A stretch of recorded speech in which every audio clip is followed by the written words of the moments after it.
दोस्तों, खानाए काबा में एक औरत जोर जोर से पुकार रही थी, ऐ मेरे अल्लाह, ओपले वाली सकीना को क्या दौलत दे दी? तूने बदबू से भरे ओपले वाली के नसीब में खानाए काबा की खुशबू को लिख दिया। दोस्तों, खानाए काबा में पहुंचकर इस औरत की खुशी के मारे टांगें कांप रही थीं। बस एक ही अल्फाज इसकी जुबान से जारी थे, ऐ मेरे अल्लाह, ओपले वाली सकीना को क्या दौलत दे दी? इस औरत ने खानाए काबा पहुंचने के लिए 20 साल तक ओपले थपे, जिसको थापियां भी बोलते हैं, जो कि जानवरों के गोबर से बनते हैं। इस औरत ने न कभी भी अच्छा खाना खाया और ना ही अच्छा पहना। अगर कभी बीमार हो जाती तो पैसों को बचाने की खातिर दवाई भी ना लेती। जब 20 साल के बाद इसने रकम निकालकर गिनती की तो अल्लाह के घर के दीदार के लिए फिर भी मतलूबा रकम कम थी।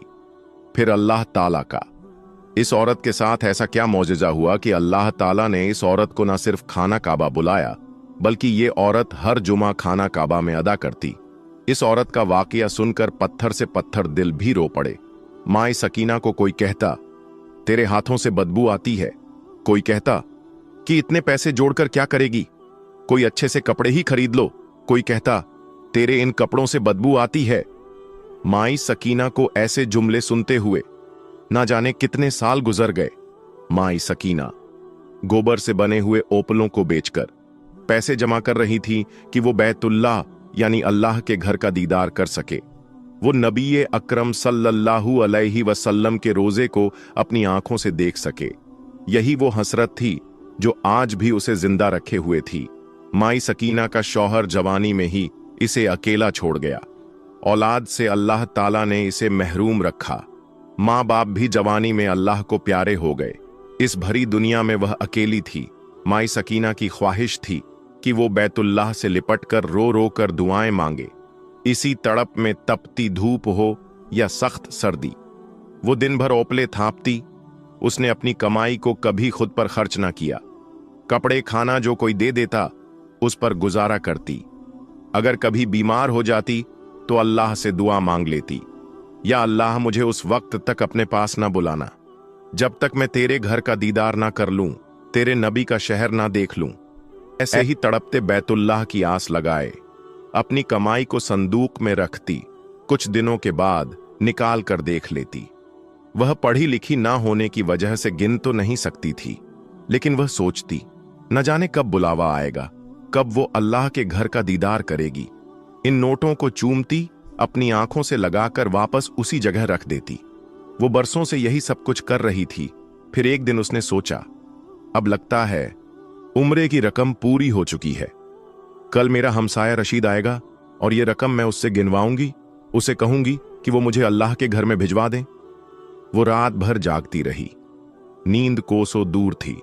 सुबह होते ही वो इसके टूटे हुए मकान के बाहर जा पहुंची और आवाज देने लगी, रशीद, आज मजदूरी पर जाने से पहले मेरी बात सुनकर जाना। इतने में रशीद की आवाज आई, क्या हुआ? माई सकीना कहने लगी, पुत्तर आ जाओ, फिर बताती हूं। ये कहकर वो अपनी झुग्गी में चली गई। उसने सारी कमाई निकाली और एक चादर पर डाल दी। सबसे बड़ा नोट 100 का था। इसके बाद 50-50 के कई नोट, 10-20 और फिर 5 के सिक्के चादर पर बिखरे पड़े थे। थोड़ी देर के बाद रशीद आया। नोटों को देखकर बोला, माई सकीना, ये क्या है? पुत्तर, ये तेरी माई सकीना की उम्र भर की कमाई है। जब से तेरा चाचा अल्लाह को प्यारा हुआ तब से मैंने ओपले थापने का काम किया।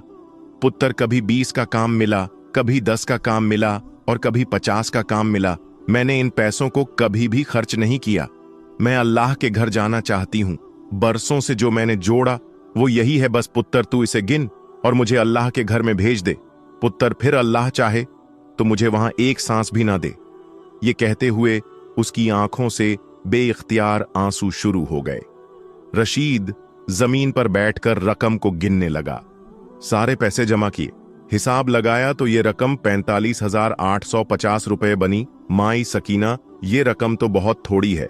मेरा सेठ अभी पिछले हफ्ते उमराह करने के लिए गया तो उसके 85,000 रुपए लगे। माई सकीना, अभी तुम्हें उम्रे के लिए और रकम जमा करनी होगी। माई सकीना का तो जैसे किसी ने कलेजा निकाल लिया हो। वो सोचने लगी कि अब मैं अल्लाह के घर में कैसे जाऊंगी। उसने रोते हुए रशीद को कहा, पुत्र अब तू जा, मेरा रब मुझे अपने घर में बुलाएगा। माई सकीना कुछ खाए बगैर काम पर निकल गई। अंदर ही अंदर दुख उसे खाए जा रहा था। वो 20 साल से ये रकम जमा कर रही थी और वो रोते हुए ओपले बनाने लगी और अल्लाह से करने लगी, या अल्लाह, मैं हर सूरत तेरा घर देखना चाहती हूं। मैंने तुझसे कभी कुछ नहीं मांगा, सिर्फ एक ही सवाल किया है, या अल्लाह, इस गरीब की तो एक ही आरजू है, इस आरजू को पूरी कर दे। शाम को जब वो घर आई तो उसे वो बाजी याद आ गई जिसके घर में वो काम करती थी।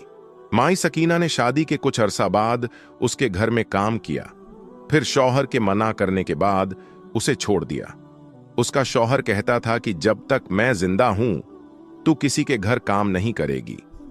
माई सकीना ने दिल में दहिया कर लिया कि वो उस बाजी से मिलने जाएगी।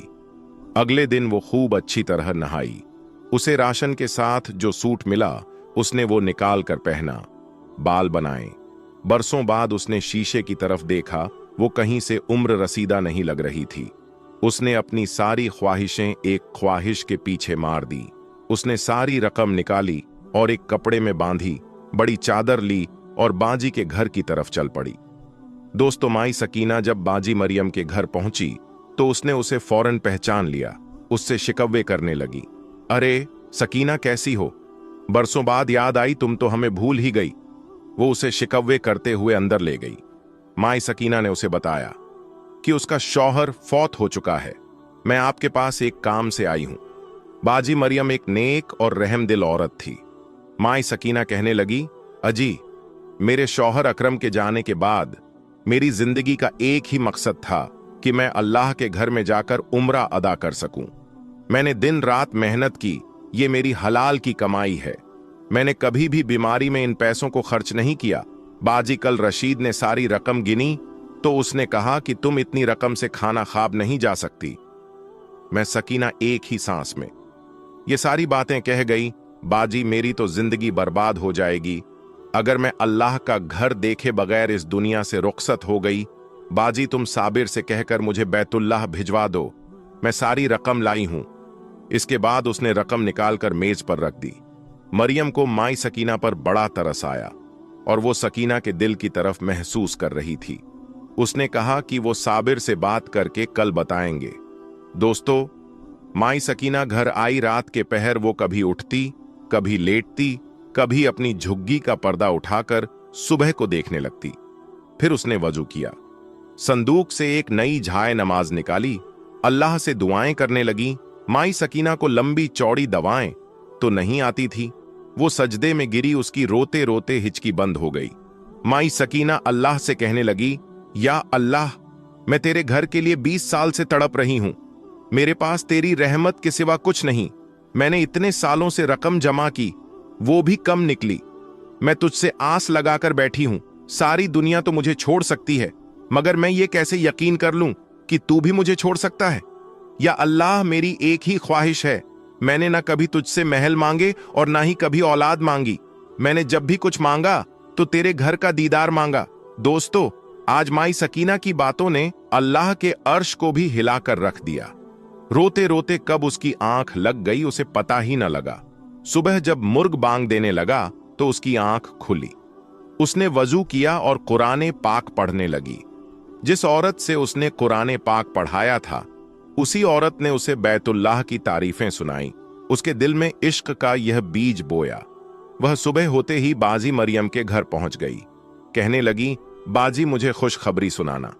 मरियम कहने लगी, देखो सकीना, अल्लाह जब किसी को सब्र का फल देता है तो उसे वहां से नवाजता है जहां से किसी का वहमो गुमान भी नहीं होता। साबिर ने मेरी बात मान ली है। अल्लाह ताला को तेरी अदा इतनी पसंद आई है कि उसने वहां पर रहने का तेरा पक्का पक्का इंतजाम कर दिया है। हमारा ड्राइवर सऊदी अरब में काम करता है, उसके शेख की बीवी मर गई। हमारे ड्राइवर ने सऊदी शेख को तुम्हारी तमाम बातें बताईं। वो ड्राइवर तमाम बातें सुनकर रो पड़ा। देखो, अभी तुम सेहतमंद औरत हो, तुम्हें एक घर की भी जरूरत है। अल्लाह तुम्हें तुम्हारे सब्र का सिला दे रहा है। वो तुमसे शादी करना चाहता है, अब इनकार मत करना, तुम हमेशा अल्लाह के घर में रहोगी। सकीना तो जैसे सकते में आ गई। बाजी, मैं बूढ़ी औरत हूं, मैं शादी कैसे कर सकती हूं? मरियम कहने लगी। तुम इस बात को छोड़ो, अल्लाह तुम्हें अपने घर बुला रहा है और तुम इस बात से इनकार कर रही हो। माई सकीना को मरियम बाजी के आगे हार मानना पड़ी। सकीना को ना अपने कानों पर और ना ही अपनी किस्मत पर यकीन आ रहा था। कुछ ही दिनों में तमाम मामला तप आ गए। सऊदी शेख पाकिस्तान आया। उसने माई सकीना से शादी की और उसको सऊदी अरब ले गया। जब वो खाना काबा पहुंची तो वो बेहाल थी। खाना काबा की गलियों में उसकी आंखों में बेइश्तिहार आंसू जारी थे। वो जोर जोर से पुकार रही थी, या अल्लाह, तू मेरी किस्मत को यूं चमकाएगा। मैंने कभी भी सोचा नहीं था। सऊदी शेख उसके नाम आलम अल्फाज सुनकर रो रहा था। फिर वो बैतुल्लाह से लिपटकर खूब रोई। चंद सालों के बाद जब ये वापस पाकिस्तान आई तो हाथों में सोने की चूड़ियां खिली हुई, रंगत ऐसी कि ना किसी से पहचानी नहीं जा रही थी। सारे मोहल्ले को जिससे बदबू आती थी वही सब उसके घर बैठे थे। वो सब यही कह रही थी कि अल्लाह ने ओपले वाली माई सकीना के नसीब जगा दिए। दोस्तों, अमल का दारोमदार नियतों पर होता है। जब अल्लाह तबारक व ताला किसी बंदे से खुश होता है तो वो उसे वहां से नवाजता है जहां से किसी का वो गुमान भी नहीं होता। दोस्तों, जब एक हिंदू शख्स भेष बदलकर मक्का पहुंचा तो उसके साथ वहां के हुकूमत और वहां के इंतजामिया ने क्या बर्ताव किया, इसकी पूरी तफसील आपको आज की वीडियो में बताएंगे। दोस्तों, मक्का और मदीना मुसलमानों के लिए दुनिया की मुकद्दस जगहों में से एक है और यहां पर किसी भी दूसरे मजहब के लोगों को आने की इजाजत नहीं है, क्योंकि यही वो मुकद्दस जगह है जहां से इस्लाम की शुरुआत हुई थी और यहां लाखों की तादाद में मुसलमान अल्लाह ताला के मुकद्दस घर की जियारत के लिए आते हैं, जिसे हज कहते हैं। सऊदी अरब के शहर मक्का की आबादी तकरीबन 20 लाख है, लेकिन यहां हर साल 7 लाख से ज्यादा लोग पूरी दुनिया से हज के इरादे से आते हैं। इस मुल्क में ज्यादातर लोग हाजियों की खिदमत के लिए तैयार रहते हैं, जो पूरे साल हज के लिए आने वाले मुसाफिरों की राहत का ख्याल रखते हैं। दोस्तों, मजहब इस्लाम की सबसे मुकद्दस जगह मक्का और मदीना है और सबसे मुकद्दस इमारत बैतुल्लाह है। ग्रेफाइट की पत्थर से बनी 40 फीट लंबी और 30 फीट चौड़ी इमारत काले रंग की है और इसमें कोई भी खिड़की नहीं है, बस एक दरवाजा है। वैसे ये इमारत हजरत आदम अलैहिस्सलाम की पैदाइश से 2000 साल पुरानी है और आपको बता दें कि सारे मुस्लिम काबा की तरफ मुंह करके नमाज पढ़ते हैं। और सबसे अहम बात तो ये है कि मक्का की इस मुकद्दस जगह पर किसी भी गैर मुस्लिम को आने की इजाजत नहीं है और यही बात लोगों के दिमाग में इस जगह को लेकर ताज्जुब और हैरत पैदा करती है। कई लोगों का यह भी कहना है कि यहां पर ऐसा काम होता है जो मुसलमान दुनिया से छुपा कर करते हैं। तो दोस्तों, हम आपको बता दें कि यहां पर सिर्फ और सिर्फ सच्चे दिल से अल्लाह ताला की इबादत की जाती है और कोई भी गलत काम होना तो बहुत दूर की बात, यहां आने वाले लोग ऐसा करने के बारे में सोच भी नहीं सकते। लेकिन फिर भी लोगों के अंदर उछल कूद करने वाला दिमाग नहीं मानता और कोई ना कोई गलत नियत लेकर यहां पहुंचने की कोशिश करते हैं। लेकिन अल्लाह की रहमत तो देखिए, यहां तक जिस किसी भी शख्स ने गलत इरादे से नापाक मन को लेकर इस जगह पर जाने की कोशिश की है तो वो कभी भी काबा की इमारत के करीब भी नहीं पहुंच पाया। अब इस तरह के लोगों को या तो पुलिस पकड़ लेती है या फिर कुदरत इस हिसाब को खुद करती है। ऐसे में अब हम आपको हिंदुस्तान के केरला में रहने वाले एक ऐसे शख्स के बारे में बताने जा रहे हैं जिसे सुनकर आपको इस मजहब की खूबसूरती का अंदाजा लग जाएगा। केरला में रहने वाला एक शख्स जिसका नाम रमेश था। रमेश सऊदी अरब के रियाज शहर में काम करता था और वहां अपने मुस्लिम दोस्त सिद्दीकी के साथ रहता था। अपने मुस्लिम दोस्त के साथ मुस्लिम मुल्क में रहने की वजह से रमेश इस्लाम की तरफ काफी ज्यादा माइल हो गया था। जब वो पैगंबर हजरत मोहम्मद सल्लल्लाहु अलैहि वसल्लम के बताए गए रास्ते और तौर तरीकों से बहुत ज्यादा मुतासिर हो गया तो उसे मुस्लिम लोगों का कल्चर बहुत ज्यादा पसंद आने लगा। ऐसे में आप कह लीजिए कि वो दिल से इस्लाम को कबूल कर चुका था। यहां तक कि जब वो अपने घर वापस आया तब भी उसके दिल से इस्लाम के लिए मोहब्बत कम नहीं हुई और आखिर में वो इस्लाम धर्म को कबूल करने का मन बना लिया। लेकिन दोस्तों, अल्लाह ताला के नजदीक सबसे पाक और साफ मजहब इस्लाम है, और रमेश भी ये मानने लगा। और जब इस्लाम कबूल किया तो उसने अपना नाम बदलकर मुजम्मिल रख लिया, और इस्लाम कबूल करने के बाद एक सच्चे मुस्लिम की तरह 5 वक्त का नमाज भी अदा करने लगा और इस्लाम की दी गई नसीहतों पर चलने लगा। जब वो पूरी तरह से इस्लाम को अपना मान चुका था तो उसके दिल में ये ख्याल आया कि अब मुझे मक्का के दीदार करने हैं। दोस्तों, मुजम्मिल की तमन्ना भी पूरी हुई। मुजम्मिल ने अपने नाम से अपना पासपोर्ट बनाया और मक्का मदीना के दीदार के लिए चला गया। दोस्तों, अब ये बात गौर करने की है कि रमेश जो अपना मजहब बदलकर मुजम्मिल बना था, वो पूरी तरह से इस्लाम के लिए तैयार हो गया और उसने ये सोच लिया कि वो जिंदगी के आखिरी वक्त मक्का मदीना में ही गुजारेगा। इसलिए जब वहां पर गया तो उसने खुदा से दुआ की कि अब वो वापस नहीं जाना चाहता और उसकी मौत वहीं पर हो जाए। दोस्तों, जब रमेश उर्फ मुजम्मिल के दिल से इस तरह की दुआ निकली तो उसने अपने साथ अपना कफन भी रखा और उम्रा के लिए चला गया। पहले मक्का गया और उम्रा करने के बाद वो मदीना आया। वहां पर 2 दिन रुका और वहां पर भी खुदा से दुआ मांगता रहा कि ए खुदा, मैं तेरे महबूब की बारगाह में आया हूं, तू अपने महबूब के सदके मेरी दुआ कबूल फरमा और मेरी मौत यहीं हो जाए। मैं इस बार यहां से वापस नहीं जाना चाहता।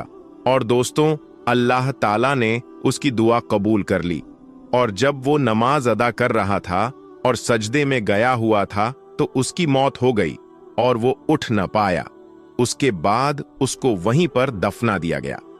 अब आप खुद ही सोच लीजिए कि एक गैर मुस्लिम जो जन्म से इस्लाम धर्म के साथ पैदा नहीं हुआ था, लेकिन इस धर्म की खूबसूरती ने उसको एक ऐसा मुसलमान बना दिया कि अपनी आखिरी सांस भी मक्का जैसी पाक जगह पर ही लेना चाहता था, और उसकी ये ख्वाहिश अल्लाह ताला ने पूरी भी की। इससे ये बात वाजह होती है कि खुदा अपने बंदों से बेपनाह मोहब्बत करता है और उसे महरूम नहीं रखता। तभी तो अल्लाह ताला ने मुजम्मिल की ख्वाहिश को पूरी की और दुनिया के सामने मिसाल कायम कर दी। दोस्तों, अगर आप सच्चे दिल से अल्लाह से कुछ भी मांगते हैं तो वो आपको मिलता ही है, मगर आपको अल्लाह ताला पर पूरा यकीन होना चाहिए। दोस्तों, अल्लाह ने सच्चे मुसलमान की यही पहचान बताई है कि वो अपने ईमान का पक्का हो और इस्लाम धर्म को दिल से कबूल कर ले। बस यही चीज रमेश ने भी की। उसके मन में इस्लाम के लिए कोई भी खयानत नहीं था, इसलिए खुदा ने उसकी दुआ कबूल कर ली। दोस्तों, इसी तरह एक हिंदू लड़की मुसलमान बनकर हज करने मक्का पहुंची। फिर उस लड़की ने जो कुछ किया वो देखकर सब लोग हैरान हो गए। दोस्तों, जैसा कि हम सब जानते हैं कि मक्का मदीना मुसलमानों के लिए पाक और मुकद्दस मानी जाती है। सऊदी अरब में तो सभी मजहब के लोग वहां जा सकते हैं, मगर मक्का के अंदर तवाव करने के लिए कोई नहीं जा सकता। वहां जाने के लिए एक ही शर्त है, मुसलमान होना। लेकिन फिर भी कुछ लोग ऐसे होते हैं जिन्हें जिस चीज से मना किया जाता है वो लोग वही काम करते हैं, क्योंकि काफिर को मक्का के मस्जिदुल हराम में आना मना है। और अब एक ऐसी खबर आ रही है कि एक हिंदू लड़की मक्का पहुंची तो उसके साथ क्या हुआ। दोस्तों, हिंदुस्तान से लाखों मुसलमान हर साल हज करने के लिए जाते हैं। दोस्तों, सऊदी अरब में रहने वाली एक हिंदू लड़की जिसका नाम संगीता है, वो सऊदी अरब में ही एक कंपनी के लिए काम करती है। सऊदी अरब में उसके बहुत से मुस्लिम सहेली बन चुकी थी। वो अपनी मुस्लिम सहेलियों से बार बार ये बात सुनती थी कि मक्का मदीना में कोई भी हिंदू इंसान नहीं जा सकता। एक बार वो अपनी सहेली से पूछ लिया कि वो भी मक्का मदीना जाना चाहती है, जिस पर उसकी मुस्लिम सहेली ने उससे ये कह दिया कि वो ऐसा सोचे भी ना, क्योंकि वो एक गैर मुस्लिम है। जिसके बाद उस हिंदू लड़की ने कुछ नहीं कहा। तकरीबन 1 हफ्ते के बाद उस संगीता की मुस्लिम सहेली को यह खबर मिली कि वो मक्का गई है, और वहीं पर उसे शक की बुनियाद पर पुलिस ने पकड़ लिया है। उसके बाद उसकी सहेली ने संगीता को समझाया कि अगर वो इस्लाम कबूल कर लेगी तो उसे मक्का मदीना जाने से कोई ताकत नहीं रोक सकती। पुलिस इस हिंदू लड़की को यानी संगीता को वहां जाने ही नहीं दिया था। उसके बाद उस संगीता नामी लड़की ने मजहब इस्लाम को कबूल कर लिया जिसके बाद वो मक्का मदीना जा सकी। दोस्तों, जब उसकी सहेली ने उससे पूछ लिया कि तुमने ऐसा मक्का मदीना में जाने के लिए क्यों किया, तो संगीता ने कहा कि जब मुझे पुलिस वालों ने वहां जाने से रोका तो पुलिस वाले इतने रहमदिल थे कि उन्होंने मुझे छुआ तक नहीं और मेरी तरफ आंख उठाकर देखा भी नहीं। और मैं ये बहुत बार अपनी कंपनी में भी देखा कि कोई शख्स किसी भी औरत को आंख उठाकर नहीं देखता।